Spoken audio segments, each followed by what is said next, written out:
I've been class rep at Tiangshuan Academy for 3 years. Not one student has ever listened to me. Flying swords slice past my head. I don't flinch. Someone spits in my face. I don't wipe it off. Even the cafeteria lady feels sorry for me. She saves me a bowl of cold porridge every day. The whole school calls me the useless good luck charm. The one who keeps the bad energy away. What they don't know is I could slam that sword-throwing fatty into the wall. But the moment I lift a single finger, I face total annihilation of body and soul. 3 years. 1,097 days. Every single second, the ancient Dao Fruit inside me devours me endurance, trading it for fusion progress. Today, Class A's vice rep called me a guard dog in front of everyone. He said tomorrow's grand tournament will make the whole school laugh at me. I said nothing. Because when I look inward, the Dao Fruit fusion sits at 99.9%. Tomorrow, perfection. And the match they've arranged for me just happens to be tomorrow. That sword missed his ear by an inch. On the left side of the classroom, a heavy-set Kitties doubled over laughing, hands still locked in the hand seal for sword flight. Chubby Joe, can you even aim? What if you actually kill the class rep? The headmaster won't shut up about it. Beside him, a red-haired girl sits with her legs crossed, filing her nails, dragging out a thin metallic scrape. Class rep him? A waste with 0 cultivation level. Hasn't even awakened basic spiritual energy sensitivity. What gives him the right to be Class F's rep? His fate chart is tough enough. The classroom explodes with laughter. I don't look up. I don't even raise an eyebrow. I know this scene too well. 3 years ago in the autumn, the headmaster called me to his office. The old man stroked his white beard with a kind smile. Zane, every kid in Class F has connections. Wild bunch, and nobody wants to deal with them. I checked your records. Your fate chart is iron hard. You carry the mark of the lone star of celestial doom. You can hold down dark energy. Go be their class rep. You don't have to manage anything. Just sit there. For 3 years, I've shown up to class on time every single day. I sit in the chair behind the podium from morning until night. Class F students brawl in the classroom. Flying swords ricocheting everywhere. Pill furnaces explode. Someone in the back row sets up a formation array for gambling. Not one person listens to me. Not one person looks at me. I am Class F's mascot. The one they keep around to hold down the bad energy. Divine insight system. Day 1097. Dao Fruit fusion progress, 99.7%. A cold mechanical voice sounds in my mind. Only I can hear it.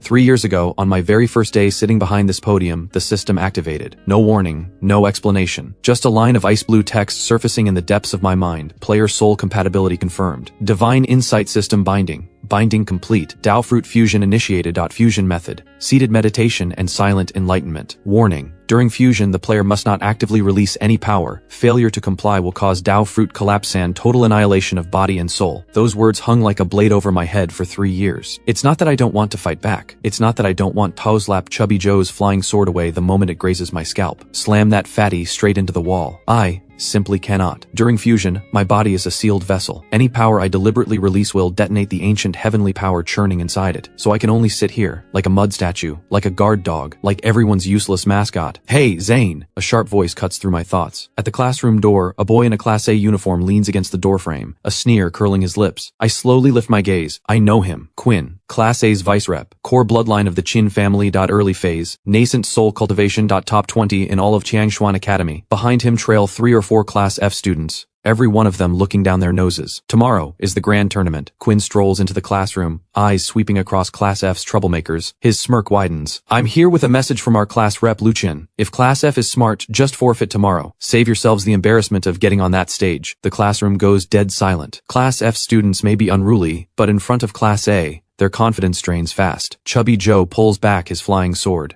The red-haired girl stops filing her nails. The gamblers in the back row quietly fold away their array discs. What's wrong? Everyone go mute, he laughs. Class F really is Class F pack of losers, not a fighter among you. Oh right, and then there's you, Zane. Quinn steps up to the podium and looks down at me. I heard you've been sitting in that spot for 3 years. 3 years. An ordinary person with 0 cultivation sitting at the podium of a cultivation academy as class rep. Don't you find that pathetic? I look at him. I say nothing. Dao Fruit fusion 99.8%. Our class rep said that tomorrow he'll come to Class F's arena in person. Not to compete, to show the whole school exactly what Class F's rep's worth. Less than a guard dog. My pupils tighten slightly. Guard dog. Those 2 words hit like a needle, driving straight into a corner of my chest that's been buried for 3 years. But my face doesn't change.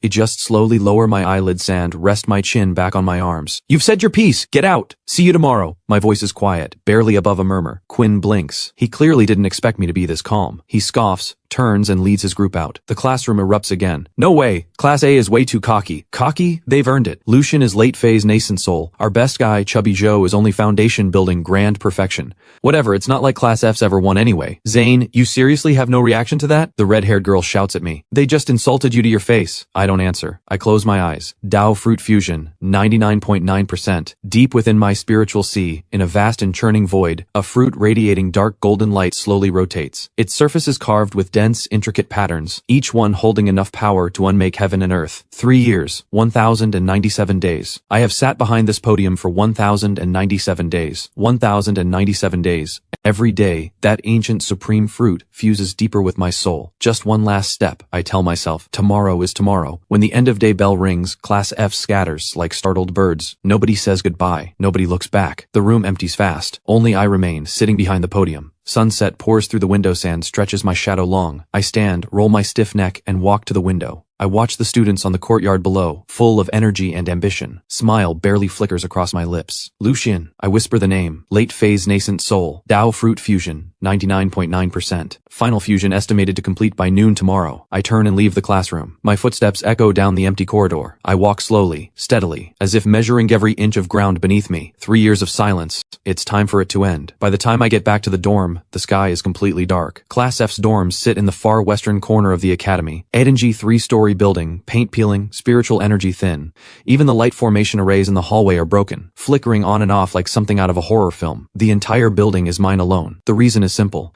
Class F students may be academic disasters, but their families shave money. Chubby Joe lives in a private spirit manor outside the academy. The red-haired girl, Yara, has rented an entire floor of an inn in the city. The rest of the gamblers barely show up at all. Only I, no family background, no cultivation, no spirit stones, 000 class rep, actually live in the room the academy assigned me. I push the door open. The room is small. A wooden bed, a desk, a wardrobe. On the desk sits a bowl of cold grain porridge and 2 steamed buns. The cafeteria lady's doing, leaving them for me every day out of pity. I sit on the edge of the bidet and lift the bowl for a sip. Cold. I don't care. Every meal I've eaten for 3 years has been cold, because I'm always the last one to leave the classroom. Dao Fruit fusion, 99.9%. Estimated time remaining approximately 12 hours. The system chime sounds right on schedule. I set down the bowl, cross my legs on the bed, and close my eyes. The final night. My consciousness sinks deep into the churning void inside my mind. The dark golden Dao fruit floats at the center, more than 10 times larger than when I first saw IT 3 years ago. Every pattern on its surface now blazes with light. Each lina radiates a searing glow, like a sun on the verge of waking. My soul drifts quietly across from it. 3 years of fusion, I can already feel the power sealed inside. It is something beyond anything I've ever known. Not spiritual energy, not spiritual power, not the divine sense that nascent soul cultivators are so proud of. It is the Tao, pure, supreme, belonging to heaven and earth itself. During gaps in the fusion, I once caught a glimpse of the Dao Fruitowner's fragmented memories. A man in dark imperial robes, standing above the 9 heavens looking down upon all realms. One glance and stars collapse. One breath and time stops. Lord of all realms. And this Dao Fruit, forged before heaven and earth fell, the ultimate treasure of a lifetime's cultivation, drifting across countless ages before finally landing in my soul. The system says that when fusion is complete, I will inherit the complete power of heaven and earth. All of it. I feel no excitement, no wild joy. 3 years of sitting in stillness have already worn away every excess emotion. My mindset now is like someone who served 3 years in prison, hearing the release notice and feeling nothing but strange calm. What's coming will come. Why rush? The next morning, the grand tournament arena is set up in the central plaza. The massive stone platform spans half an acre. Protection formation arrays are carved into every edge. The stands around the plaza are already packed, from Class E all the way down to Class F. All 6 classes, students and masters together. I arrive last, as always, in my faded Class F uniform, hands in my pockets, strolling in without a care.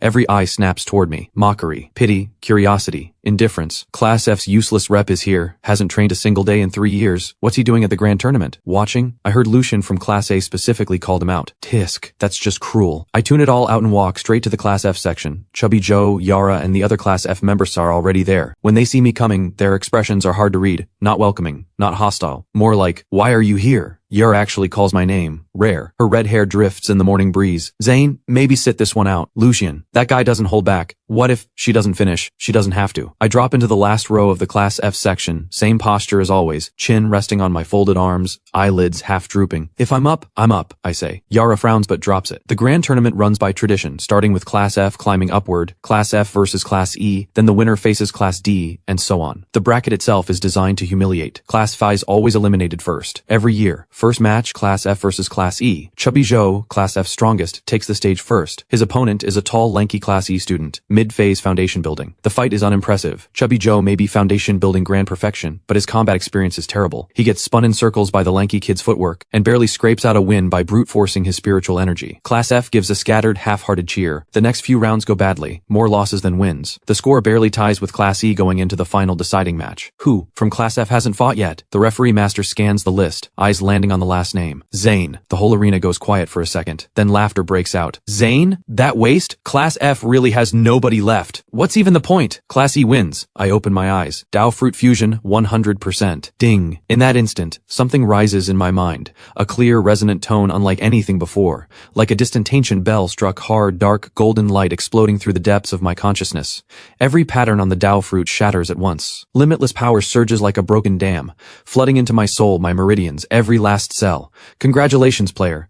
Dao Fruit fusion complete. Player's current realm, mortal, unawakened, heavenly perfection. Warning. To prevent power leakage from destabilizing this realm, the system has automatically activated aura suppression mode. The player's outward aura will remain at mortal level. I slowly rise to my feet, unhurried, same as always. No howling wind, no signs from the heavens, no blinding golden light. I'm still the same lean kid in a faded uniform. Face blank, expression flat. But only I know that the power now flowing through me is enough to erase this entire academy, along with every inch of land beneath my feet. I walk toward the arena. My pace is steady, not rushed. The laughter from the stands keeps going. Across the arena stands Class E's last fighter. A built guy, thick beard, looks twice my size. You sure about this? I hit pretty hard. The bearded man almost looks reluctant. I look at him. 2 seconds of silence. Then I raise my right hand and wave it casually in his direction, like shooing a fly. No spiritual light, no hand seal. None of the flashy effects you'd expect from a cultivator duel. My palm doesn't even make contact with the man. But the man flies. More precisely, the stone slab beneath his feet cracks first. Then an invisible force, like a giant unseen hand, lightly taps his chest and launches him clean off the arena. He tumbles 3 times through the air and crashes into the grass below, leaving a body-shaped crater. Silence. The referee master stands there, mouth open, scoring Jade nearly slipping from his grip. He instinctively releases his divine sense to check the man's condition. Late phase foundation building cultivator. Protective spiritual shield fully intact. But the man is unconscious. Not from injury, scared unconscious. That force was precise in a way that sends chills down the spine, perfectly dismantling his will to resist without leaving a single scratch. That level of control, the referee master honestly doesn't think 30 years off cultivation could get him there. Class F, Zane, wins. His voice trembles. The stands are still dead quiet. Everyone is trying to process what just happened. A mortal with no detectable spiritual energy waved his hand and sent Alate Phase Foundation building fighter flying. Has to be an illusion trick, someone mutters. Class F must have set up a formation array on the arena beforehand. Someone else agrees. Yeah.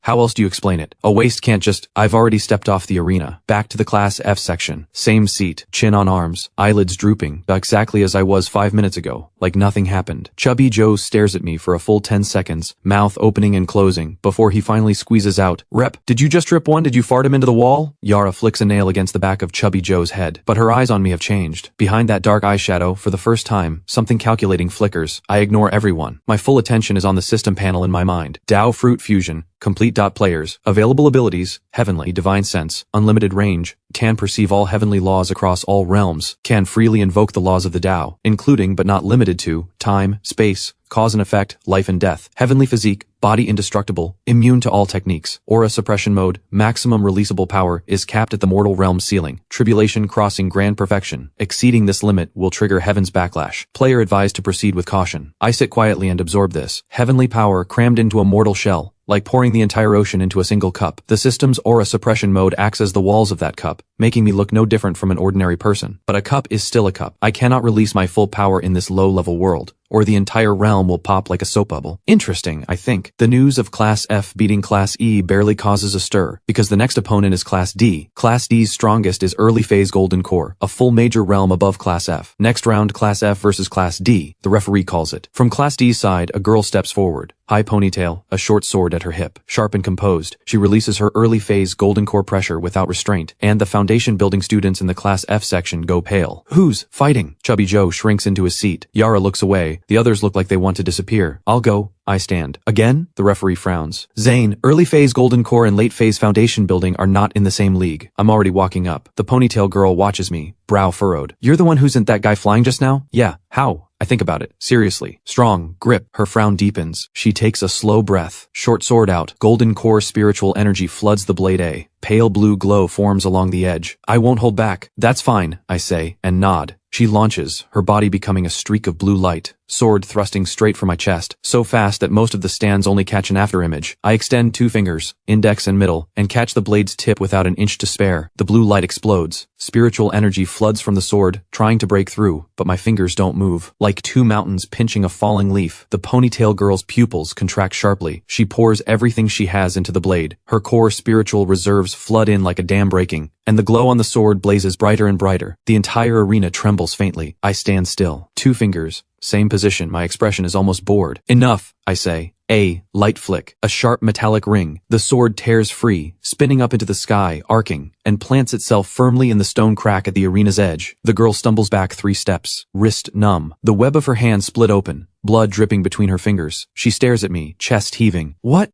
cultivation level are you? I don't answer. I turn and walk off the arena, back to the thousands of eyes in the stands. My voice is as flat as if I'm commenting on the weather. Next. This time, nobody in the stands laughs. In the Class A section, front row, a young man in white sits perfectly still with a cup of tea. Lucian, Class A's rep, Tianquan Academy's undisputed #1 talent, late phase, nascent soul at 17, rumored to be 1 step from spirit severing, features sharp and refined, presence as calm and smooth as fine jade. Every girl in the Academy's dream. Right now, his teacup hovers just before his lips, never quite reaching them. His gaze is locked on my retreating back. Interesting. Lucian sets the cup down. A faint smile.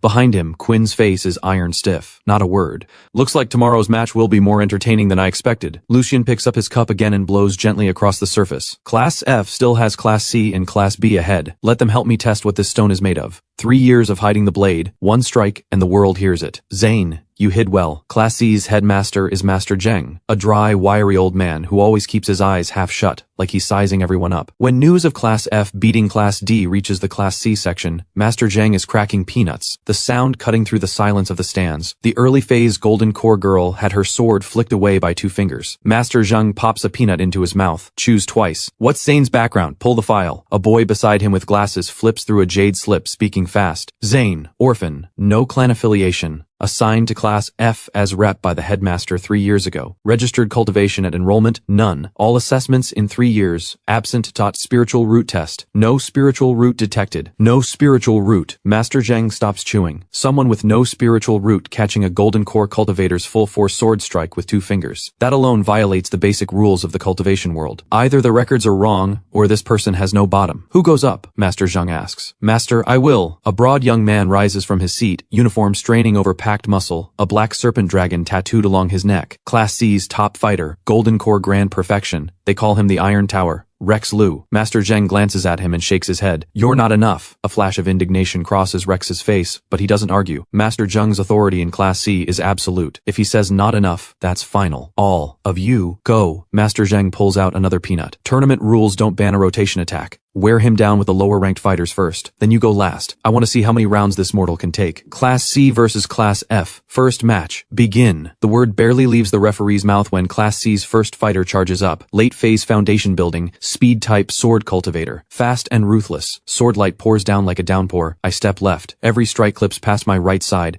smashing into the stone floor and blasting a neat line of cracks. The sword cultivator freezes. He launched a full coverage strike. Theoretically no blind spots, but 1 step to the side and I dodge everything perfectly. It's not speed. I was already standing in the 1 spot that couldn't be hit. I reach out and flick the sword cultivator on the forehead. His eyes roll back. He falls straight backward. The protection formation array at the edge bounces him back and he collapses, out cold. The second fighter up is a talisman cultivator. Talisman's clutched in hand, not even activated yet when he realizes I'm already standing right in front of him.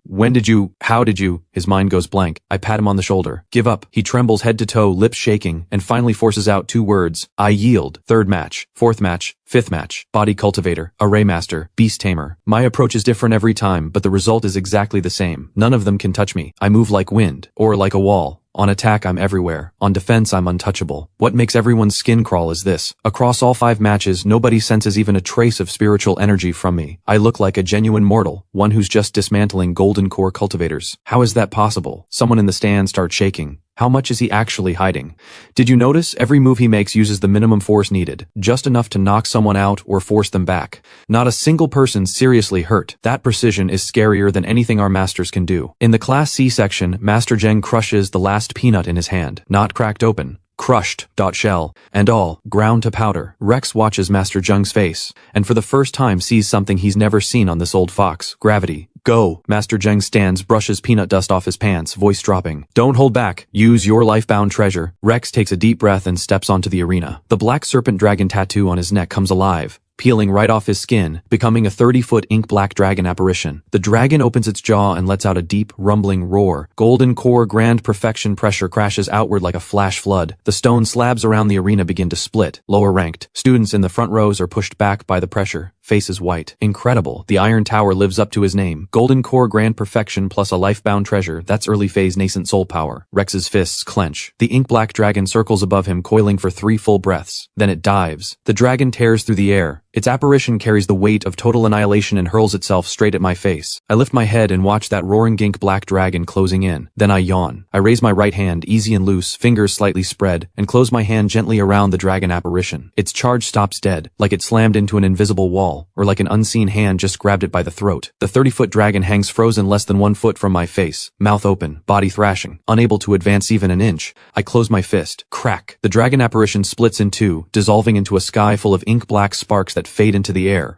Rex spits blood and staggers back. His life-bound treasure is destroyed. The backlash surges into his golden core like a flood, and a hairline crack appears on its surface. You! Rex's eyes go wide, face frozen in disbelief. I pull back my hand and look at my palm. I frown slightly. Too much force. I walk over to Rex, reach into my sleeve, and pull out a pill. Something the cafeteria lady gave me last week for indigestion. I look at it. Put it back. Your golden core is cracked yet to a master now. I turn and walk off the arena. The Class C section is completely silent. Master Zheng stands exactly where he was, hands still in the peanut-holding position, but his hand is empty. He stares at my back, the wrinkles on his thin face bunched tight. This kid, he murmurs. What on earth is he? The Class F section explodes. Chubby Joe leaps to his feet, every bit of him shaking like a wave. Rep, he crushed the Iron Tower's life-bound treasure. Crushed it with one hand. Calm down. Yara grabs Chubby Joe's shoulder, but her own hand is trembling too. Was he this strong 3 years ago, or has he been cultivating this whole time? How would I know? Ask him. Both of them turn to look at me at the same time. Already back in my seat. Chin on arms. Eyelids half closed. Same as before. The only difference is that a cup of hot tea has appeared beside me at some point. Poured by Yara. Over in the Class B section, the atmosphere is just a Chevy. Class F is our next opponent. Class B's rep, Stone, stands at the edge of the stands, arms crossed, eyes dark and fixed on the arena. Everyone, full combat readiness. Bring your best treasures. Really, Stone? Against Class F? Someone questions. Stone doesn't turn around. You think that guy still looks like Class F? Nobody speaks after that. Meanwhile, in the front row of the Class A section, Lucian refills his teacup. Class C couldn't hold either. Gwen's voice comes. Lucian says nothing, just gently stirs the tea leaves with the lid. His eyes are bright like a hunter who's just spotted prey he's never seen before. Stone is a smart man. From the moment Rex had his life-bound treasure crushed by one hand, Stone abandons the idea of a head-on fight. Golden core grand perfection plus a life-bound treasure, and it still didn't last a single round. Nobody in Class B can do more than Rex, but smart people fight smart. Listen up. Stone gathers Class B S8 fighters, voice low. Forget his cultivation level. The tournament rules are clear. Team match. Best of 3, 5 per team. No matter how strong Zane is, he's still just one person. The rest of Class F is nothing but foundation building scrubs. Strategy is simple. 5 of us focus fire on one target. We don't go after Zane, we go after his teammates. Take them out before Zane can move. And even if he's invincible, it becomes 1 against 5. He can't win best of 3 alone. The Class B fighters exchange glances, eyes lighting up. Brilliant, Stone. No matter how strong he is, he can't fight for 4 dead weights. Stone smirks. Class F barely scraping together 5 people is already a stretch. That Chubby Joe is foundation building grand perfection, but he's already fought several rounds. Spiritual energy more than half gone. The red-haired girl, Yara, is mid-phase foundation building, weaponsmith background, close combat value, 0. The rest haven't even hit foundation building yet. I'm giving you 10 seconds to wipe out his teammates. Then all 5 of us surround Zane and stall. He can't kill 5 people on an arena. Killing is banned at the tournament. The harder he hits, the more points he loses. Team match Class F versus Class B. 5 per side. When the referee announces the rules, the Class F section goes briefly quiet. I look around. Chubby Joe is slumped in his chair, breathing hard. Those last few matches drained him. Yara leans on the railing, filing her nails. Looks calm on the surface, but the file's moving twice as fast as usual. The 3 gamblers in the back row look at each other. One of them is already packing up, ready to bolt. Joe, Yara, I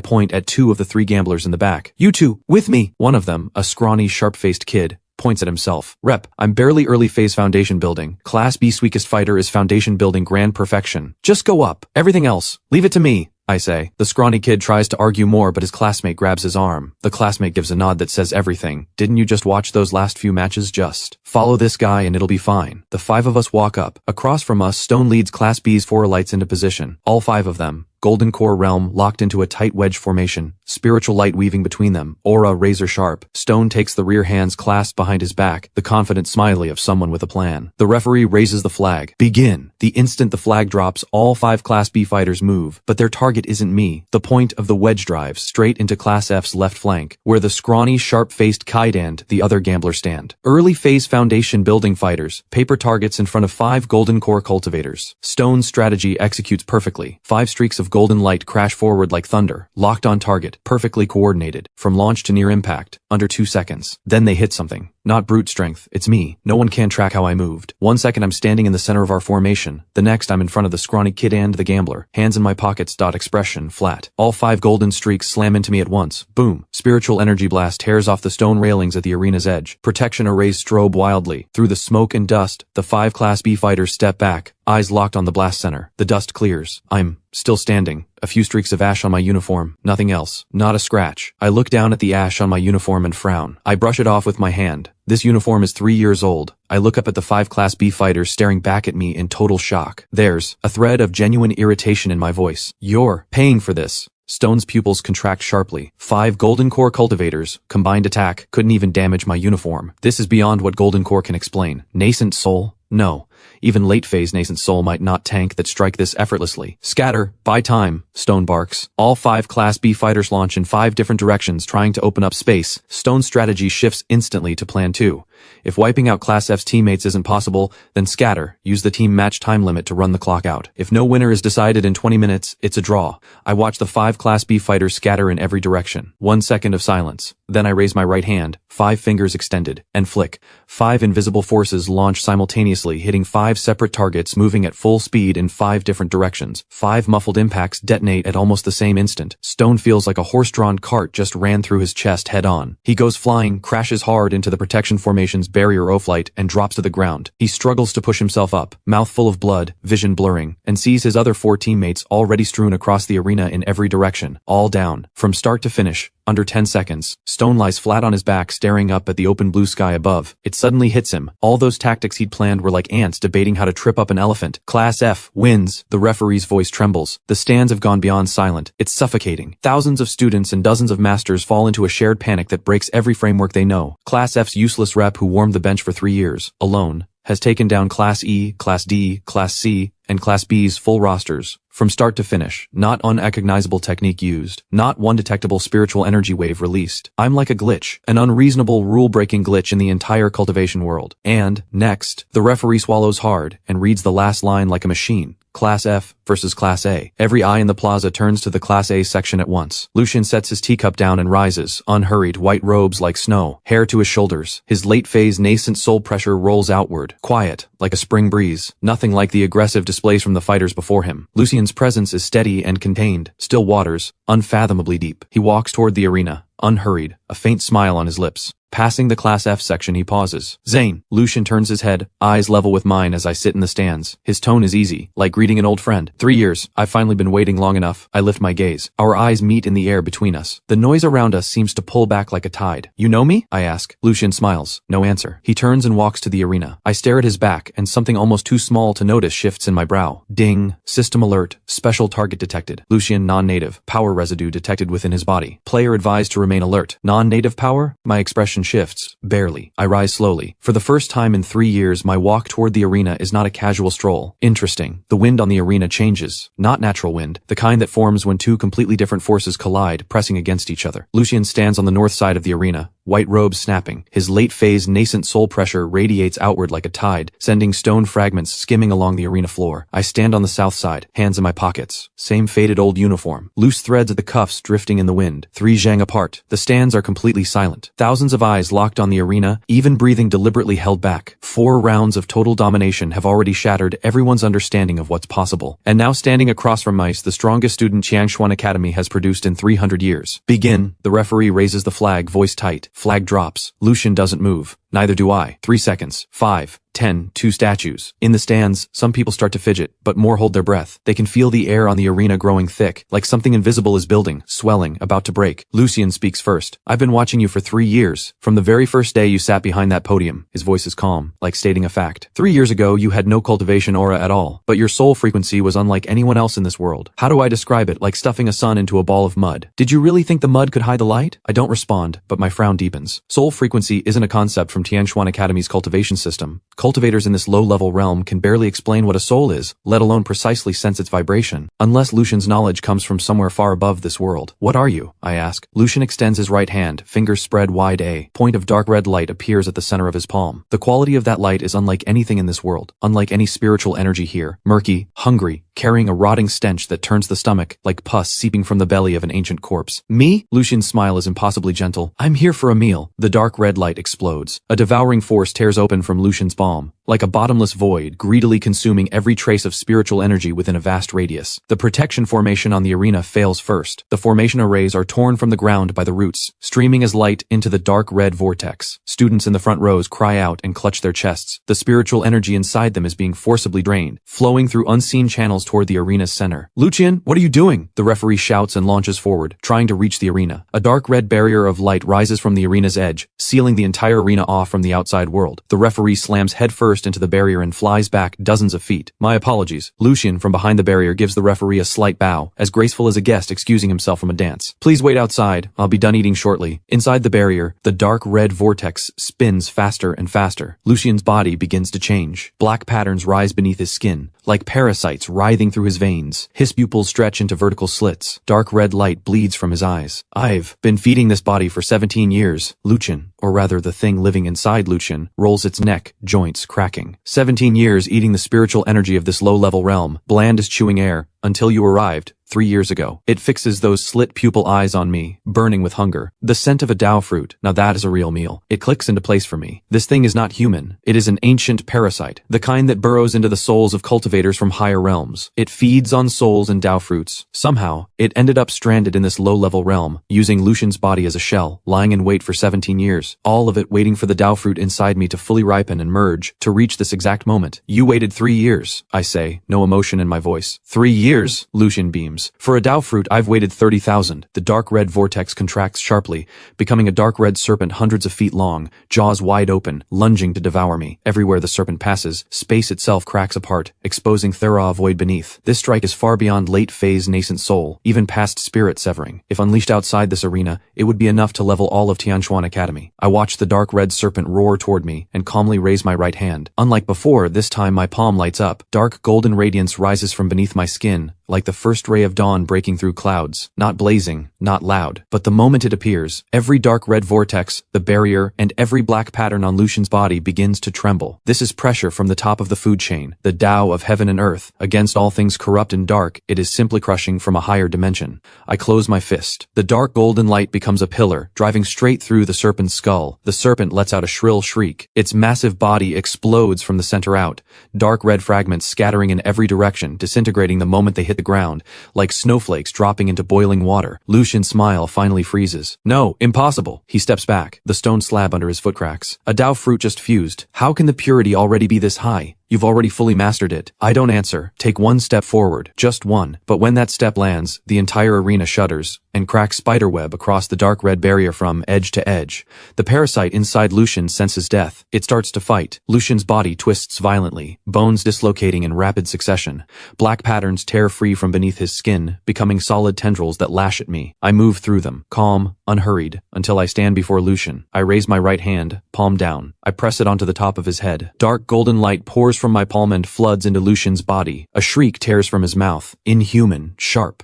The black patterns across his skin corrode rapidly under the golden light, evaporating. Gone. 30,000 years or 30 billion. My voice is quiet, but everyone inside and outside that arena hears every word. Some things are not yours to consume. The last black pattern is pulled from Lucian's body by the root and turns to ash in the golden light. Lucian's body goes limp and drops to the ground. His pupils return to normal. His chest rises and falls, faint but steady. He's alive. The parasite inside him has been completely purged. The dark red barrier shatters, dissolving into drifting sparks like fireflies fading in daylight. Sunlight falls across the arena again. I turn and walk off. The plaza, Thousands of people, is so silent you can hear the wind moving through the flagpoles. The referee opens his mouth. His voice comes out rough as sandpaper. Grand tournament. Overall champion. No cheering. No applause. Everyone is still frozen, watching the lean figure in a faded uniform walk back to the Class F stands and sit down, chin resting on his arms. Chubby Joe's lips tremble for a long moment. Whatever he was about to say, he swallows it back down. Yara quietly refills my cup. This time, I pick it up and take a sip. Warm. Just right. The day after the grand tournament, I'm called to the headmaster's office. The headmaster lives at the very top of the main peak, in a simple old wooden building. Outside it stands an ancient scholar tree, no one knows how old. Canopy so wide it swallows the building in shadow. When I push the door open, the headmaster is sitting by the window brewing tea. Copper kettle sits on a small fire spirit array, steam curling from the spout. The tea's aroma, clean and slightly bitter, fills the room. His back is to the door, white hair loose, frame hunched, looking no different from the day he called me in 3 years ago. Sit. He doesn't turn around. I take the seat across the desk. 2 rough clay bowls sit on the desk, already filled. I pick one up and take a slow sip. The tea runs warm down my throat, spiritual energy spreading through my meridians. This is no ordinary tea leaf. The spiritual energy concentration is 100 times higher than anywhere else in the academy. Of course, for me now, it's no different from plain water. The headmaster turns around, carries his bowl to the seat across from me, eyes cloudy and yellowed, lids hanging loose. At a glance, just a worn-out old man on his last legs. But I notice one detail: the hand holding his bowl is perfectly still, unnaturally still. A man his age should have at least some tremor. What you did yesterday? Good. He blows across his tea. The thing inside Lucian. I've been watching it for 7 years. I set my bowl down. You knew from the start. When it first burrowed into Lucian's body, the kid was only 10. His tone is completely flat, like discussing something that has nothing to do with him. A 10-year-old child suddenly goes from a completely ordinary person to a once-in-10,000 talent. Cultivation speed beyond all reason. Did you think that was normal? I'm quiet for a moment. If you knew, why didn't you move? Couldn't. 3 words, no hesitation. The parasite's true form once far exceeded the ceiling of this realm. If I gave everything I had, the most I could do is force it out of Lucian's body. But then what? Without a host to contain it, its true form descends, and all of Tianshuan's land goes with it. The headmaster sets his bowl down and looks straight at me. So, I needed someone who could tear it out by the root, completely destroy it. I lean back. No change in my expression. 3 years ago you put me in Class F. You were placing me right under its watch as bait. Yes. The headmaster finishes the sentence for me, no hesitation. The scent of a Dao fruit is the best lure there is. As long as you sat there, it wouldn't wander. It would wait patiently for your Dao fruit to ripen. And during my Dao fruit fusion, I couldn't use any power. My voice is flat, nothing behind it. What if it moved early? It wouldn't. The headmaster shakes his head with certainty. I've studied what that kind of creature does. It only wants a fully ripened fruit. Half ripe. It can't swallow. Your Dao fruit wasn't complete. It wouldn't take the risk. I stare at the headmaster for 5 seconds. He stares right back, holding his cup, expression open. Go ahead and yell if you want to. That was a big gamble, I finally say. For 3 years, what you went through in Class F, I saw every bit of it. The headmaster's voice drops. His cloudy eyes show a flicker of something. Guilt, barely visible. Flying swords. Mockery. The cold bench. Cold porridge, cold buns, all of that is a debt I owe you. But I had no other choice. In this realm, the only thing that could kill it was the Tao of heaven and earth. The room falls quiet for a while. Wind stirs the old scholar tree outside. Leaves rustling, a few drifting through the window and landing on the desk. Your cultivation level, I say, shifting the subject. It's not just this realm ceiling, is it? The headmaster pauses. Then he smiles, wrinkles deepening across his whole face, looking for a moment like nothing more than a kind and ordinary old man. Your perception is sharper than I expected. He sets his bowl down. No more hiding. Something releases from within him. Not spiritual energy, not spiritual power, but something older and deeper. If my Dao fruit is the sun at noon, then what rises from the headmaster is what lingers on the horizon after sunset. Faint, but once magnificent. Tribulation crossing. Late phase, I say. More precisely, half-step heavenly immortal. Then a fall back to tribulation crossing late phase. The headmaster gives a pained laugh. I failed my attempt at heavenly immortal when I was young. The heavenly tribulation broke me. Surviving it all was lucky. He pats his own thin leg. This body barely holds a tribulation crossing late phase. If I actually had to fight, maybe 1 or 2 moves before I'm done. Any more and I'd fall apart. I understand now. Tribulation crossing late phase is already at the absolute top of this realm. Every other master in Tianshuan Academy peaks at spirit severing. The headmaster outclasses this entire world. But against a parasite from a higher realm, still not enough. So he found me, the unexpected variable, and spent 3 years laying the groundwork, closing it all in one move. What happens to Lucian now? I ask. After you purge the parasite, Lucian's own soul is undamaged. But that thing lived inside him for 7 years. Every bit of his cultivation was fed to him by the parasite. Now that the parasite is gone,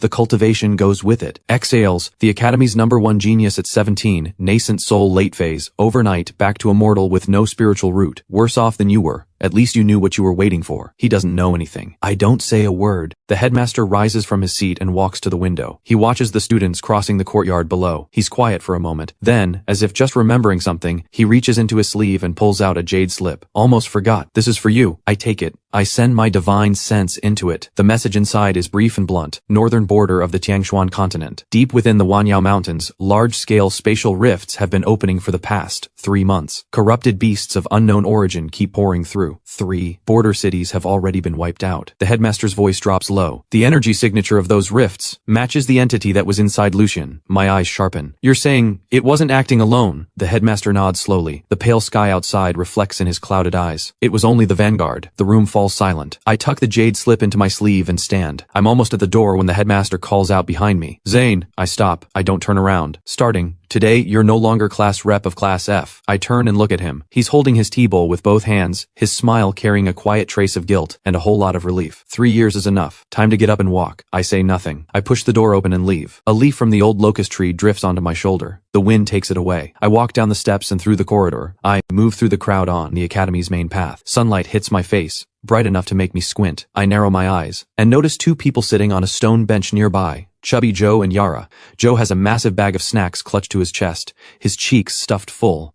Yara sits cross-legged, filing her nails. When she sees me come out, the file pauses. Rep, Joe calls out, muffled by food, crumbs flying a solid foot from his mouth. What did the headmaster want? Was it a promotion? Class A rep? No, wait. Student council president? Shut up. Yara taps her nail file against Joe's forehead. Don't talk with your mouth full. It's disgusting. Joe claps a hand over his forehead and sulks as he swallows. I look at them both, surprised. Were you waiting for me? Not waiting for you, Yara says. She clips the nail file back to her waist, folds her arms and looks away. Just passing by, rep? She's lying. Joe betrays her instantly. She's been sitting here since you walked into the headmaster's office. That's almost an hour. Another tap of the nail file, right on his skull. I don't call her out. I just walk past the bench. I'm heading out on a trip. Yara's file goes still. Joe forgets to chew. Where? Yara asks. North, the Wanyao Mountains. The Wanyao Mountains? Joe nearly launches off the bench. Rep, are you out of your mind? That place is a bloodbath right now. 3 border cities wiped out by corrupted beasts. Not a single survivor. Spirit-severing realm cultivators went in and never came back. I don't slow down. Then I'll go take a look. Wait, Yara stands. She catches up in a few quick steps, her red ponytail sweeping behind her. She cuts around to face me, blocking my path. Take us with you. I look down at her. Yara is almost a full head shorter than me. She tilts her face up and glares, eyes bright beneath the dark liner, and in them something I've never seen on any face in Class F before. Sincerity. Mid-phase foundation building, I say. I know. The weakest corrupted beasts in the Wanyao Mountains are golden core stage. You'd be useless in there, and you'd slow me down. Yara blinks once. Her jaw tightens. 3 years, she says, voice low, like she doesn't want anyone else to hear. You sat behind that podium for 3 years. Joe threw flying swords at you. Those poison freaks treated you like air. I scraped my nail file on the desk just to annoy you 3 years and not one person gave a damn about you. Now you're leaving. And damn it, I at least owe you one real thing. I'm quiet for 3 seconds. Behind me, I hear the rustle and smack of Joe hurling his snack bag aside, then the rapid thunder of footsteps. He jogs over, wheezing, and plants himself beside Yara. He squares his round belly. I'm coming too. He thumps his chest. Grand Perfection Foundation building can't beat Golden Core, but I can take a beating. Lots of patting. He pats his stomach. The flesh jiggles. I look at Yara, then at Joe. One of them spent 3 years not sparing me a glance. The other spent 3 years throwing flying swords at my head like they were darts. Now one is blocking my path. The other just ran over to be my human shield. Life really is ridiculous. Do what you want. I step around Yara and keep walking. We leave the day after tomorrow. North gate of the academy. Don't be late. I won't wait. Behind me, Joe lets out a cheer. Yara tells him to shut up. 2 days later, the north gate of Tiangshuan Academy. Dawn. Barely. The morning mist hasn't lifted. I stand by the stone lion at the gate, a worn cloth pack on my back, a few changes of clothes and a pile of steamed buns the cafeteria lady forced into my hands. Joe arrives first, wearing a custom-built suit of armor, the plates cobbled together from low-grade defensive artifacts he traded snacks for. It looks like a walking junkyard, but it covers enough ground to wrap every inch of him tight. Rep, he jogs over, the ground faintly trembling with each step. What do you think? Pretty sharp, right? Like a walking tin can, I say. His grin freezes for just a moment, then gets bigger. Tin cans take hits. Yara arrives second. She's changed into a fitted dark red combat suit. At her waist, alongside the nail file, there's a short blade and a stuffed storage pouch. Her red hair is pulled into a sharp high ponytail, exposing the clean lines of her jaw. 37 forging materials, 12 defensive talismans, 6 bottles of spirit recovery pills. Enough for 3 months. She steps up and delivers it like a mission report. I nod. Then I see a third figure A. Tall, thin silhouette steps out of the mist. He's wearing a hospital gown, his face pale to the point of translucence. translucence, each step unsteady, like the ground itself is fighting him. Lucian, what are you doing here? I frown. He stops in front of us and takes a long moment just to catch his breath and hold himself upright. Without the entity sustaining him, he's wasted away. Sharp cheekbones, sunken eyes, a 17-year-old who looks 30, but his eyes are startlingly clear, the kind of clear the ent never allowed before. That clarity belongs to Lucian alone. The headmaster told me. The spatial rifts up north share the same origin as the entity that was inside me, which means the corrupted beasts coming through those rifts. Some of them might still carry its residual imprint. He lifts his right hand with effort. A faint dark red glow pulses in his palm. Not the entity's power, just the residual imprint it left behind after 7 years of parasitic presence. I can sense them. I stare at that faint red glow. Few seconds of silence. A living radar. This man with 0 cultivation level walking in to volunteer as a detector. You can't even beat an early phase foundation building cultivator right now, I say. My tone carrying no feeling, just fact. One shockwave from a corrupted beast inside those mountains would kill you. I know. You know, and you still came. Lucian smiles. After the entity was removed, his smile is nothing like it used to be. None of that unsettling warmth. Just a recovering teenager pulling at the corners of his mouth with a clumsy effort. That thing killed a lot of people using my body. 3 border cities. Hundreds of thousands of lives. Taken by my hands, my spiritual power, my face. He pauses. I have to go. The morning mist drifts slowly between the 4 of us. I turn and walk out through the north gate. Keep up. No falling behind. Lucian blinks, then starts moving. Joe catches him by the Armand, half guides, half carries him along. Yara brings up the rear. She fishes a spirit recovery pill from her pouch and presses it into Lucian's hand. Don't die on the way. The 4 of them disappear into the mist. A thin layer of dew settles over the stone lion at the Academy's north gate. The northern border is 2,400 miles from the Academy. 4 days at a Golden Core cultivator's pace. But with 2 foundation building cultivators and 1 ordinary person, the journey stretches to 7. On the 3rd day,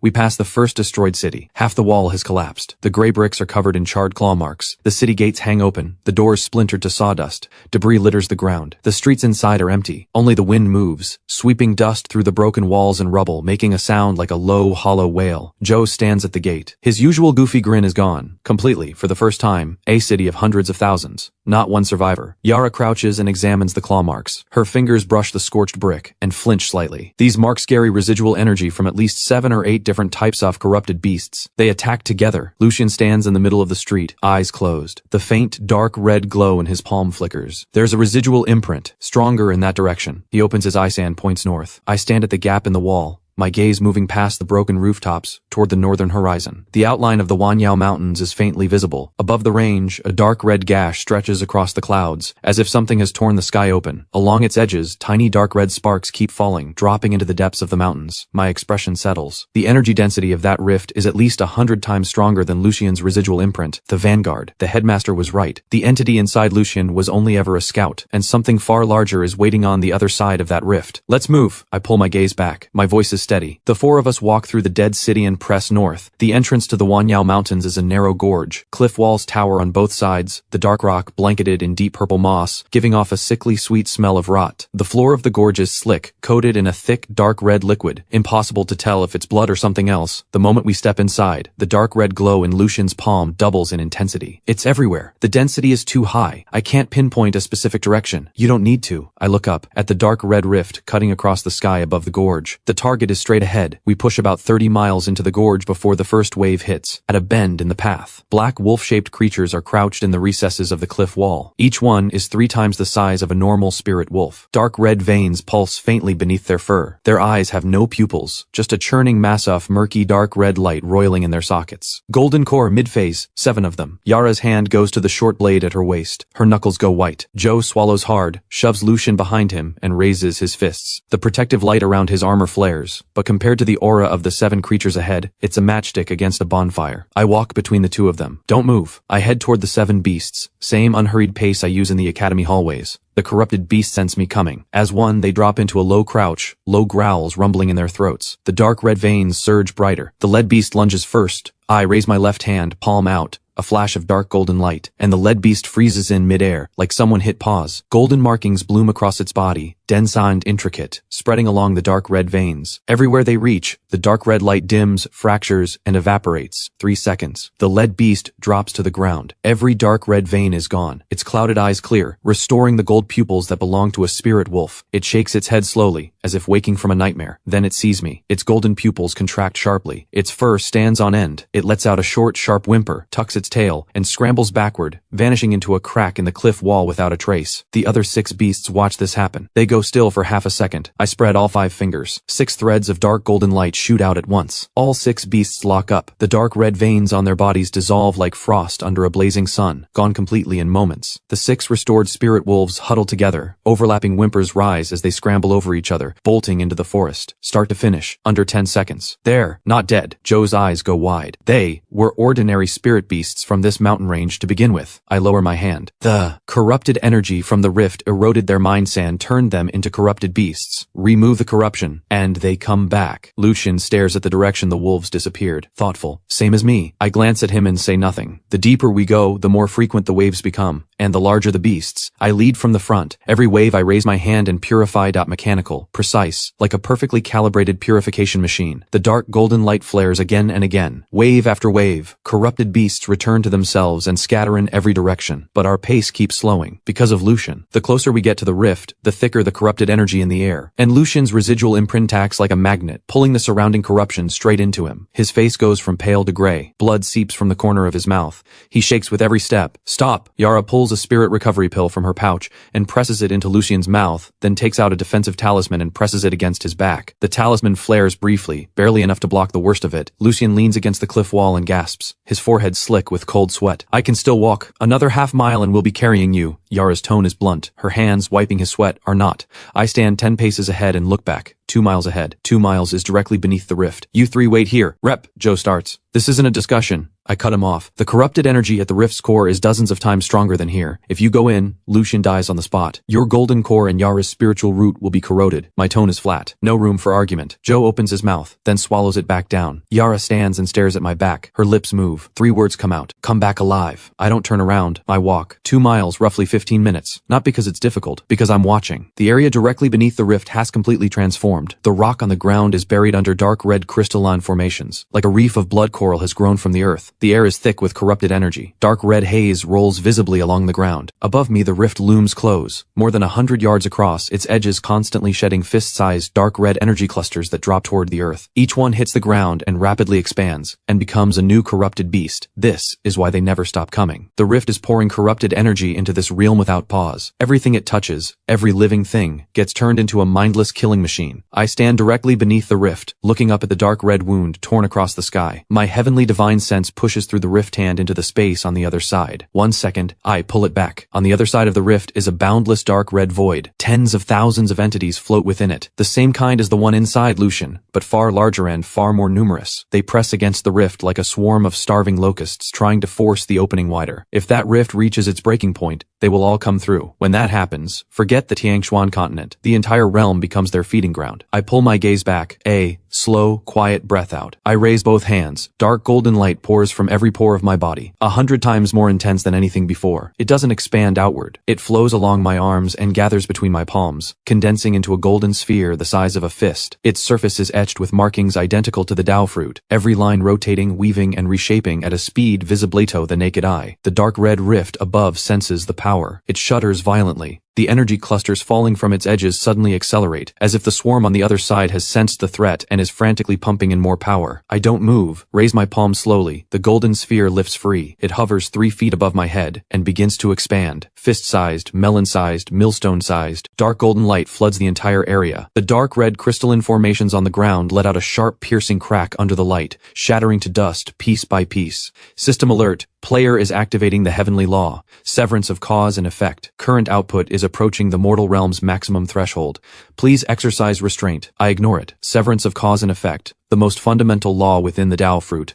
Everything that exists has cause and effect. The rift is no different. Long ago, countless ages in the past, a faint pulse of energy passed between the entity realm and the Tiangshuan continent. That exchange left a karmic thread, thin as a strand of hair. The entity followed it to the Tiangshuan continent and spent 7 years stretching that thread into the 100-yard rift before me. To close the rift, the karmic thread must be severed. The golden sphere expands to 30 feet and stops. I breathe in deep. Both hands slam down. The sphere shoots upward, straight into the center of the rift. Dark gold and dark red collide in the sky above. No explosion, no shockwave, no sound at all. Just light, pure, overwhelming dark golden radiance spreads from the center of the rift in every direction, like a vast net cast across the entire sky. The dark red rift begins to shrink under the tide of golden light. The clusters at its edges are swallowed whole, reduced to nothing. Tens of thousands of piercing shrieks tear through from the other side. The entities throw themselves against the rift, fighting to stop it from closing. Several of the largest ones push their tendrils through, dark red fleshy tendrils reaching through the gap and thrashing wildly in the air. I raise my right hand, one finger pointed upward. A dark golden sword beam shoots from my fingertip, severing every tendril at the root. Dark red fluid seeps from the stumps and evaporates instantly in the golden light. The rift keeps shrinking. 100 yards, 50 yards, 20, 10. The shrieks from the entities grow sharper, more desperate. My face shows nothing. I stand still, right hand still raised, finger still pointing up. Dark golden light pours from me in a steady, endless stream, feeding into the golden sphere hovering at the center of the rift. 5 yards. 3, 1. At the final moment, one entity's eye squeezes through the nearly closed rift. It's larger than a millstone. My reflection stares back from its dark red pupil. It looks at me. Something flickers in that pupil. Something almost like the intelligence of a thinking being. Half a second, that enormous eye and mine lock together. Go! Back! The rift seals completely. The golden sphere dissolves without a sound, its purpose fulfilled, breaking apart into countless golden motes that fall like rain, drifting down to the ground, onto the dark red crystalline debris, onto my shoulders, into my hair. The sky returns to clean blue, as if that wound across the heavens never existed. I lower my hand. I roll my wrists. A little sore. A soft chime. Heavenly law. Severance of cause and effect. Execution complete. The karmic thread between the two realms has been fully severed. The rift is permanently closed. Total Dao Fruit consumed, 0.3%. 0.3%. I look at that number. The corner of my mouth moves. I turn and walk back. 2 miles away, at the base of the cliff wall, Joe is sitting on a rock eating a steamed bun. More precisely, a steamed bun the cafeteria lady packed for me. While I was gone, Joe quietly lifted 3 from my pack. He's already finished 2.5. Yara leans against the cliff wall, eyes closed, but her brow is pinched. Not asleep. Lucien lies on the ground, looking slightly better. The defensive talisman's glow holds the surrounding corruption at bay. Then, Lucien's eyes snap open. The corrupted energy is gone. Yara's eyes open at the same moment. She reads the air around her. Her pupils widen slightly. The dark red haze that has hung in the air for months is visibly dissolving before their eyes. Like someone has thrown open an enormous window and swept every trace of filth from the air. Rep, Joe still has half a bun stuffed in his mouth. He mumbles something muffled. Then he sees me walking back from up ahead. Evening light pours through the gap in the gorge. Golden light catches my hair and shoulders, scattered with tiny golden motes that glitter in the dying sun, like I just walked out of a golden rain. Other than that, not a thing has changed since we left. Clothes intact, hair undisturbed, breathing steady. Done? Yara asks. Done. I walk to my worn cloth pack and open it. 3 buns are missing. I look up at Joe. Joe tucks the last half of a bun behind his back, looking completely innocent. I let it go. I take out the last whole bunan, split it in half. One half goes to Lucien. He takes it and pauses. Thank you. The cafeteria lady made them. I bite into my half. 2 chews. Cold. The journey back is easier than the way here. With the corruption gone, the Wanyao Mountains return to what they once were. Towering ancient trees. Clear streams. Spirit beasts poking their heads from the undergrowth. The creatures that were once twisted into corrupted beasts now roam the mountains in small groups, eyes clear, alert. By the time the 4 of us exit the gorge, the sky has gone fully dark. Joe finds a flat clearing and scrambles to get a spirit flame going under a pile of firewood. Yara digs a small pot from her storage pouch on, throws in the remaining rations with stream water, cooking it into a porridge that no one would call good. The 4 of us sit around the fire, a bowl each. Lucien sips slowly. The ashen gray is mostly gone from his face, replaced by the faint warmth of someone recovering. He stares into the fire for a while, then speaks. Zane,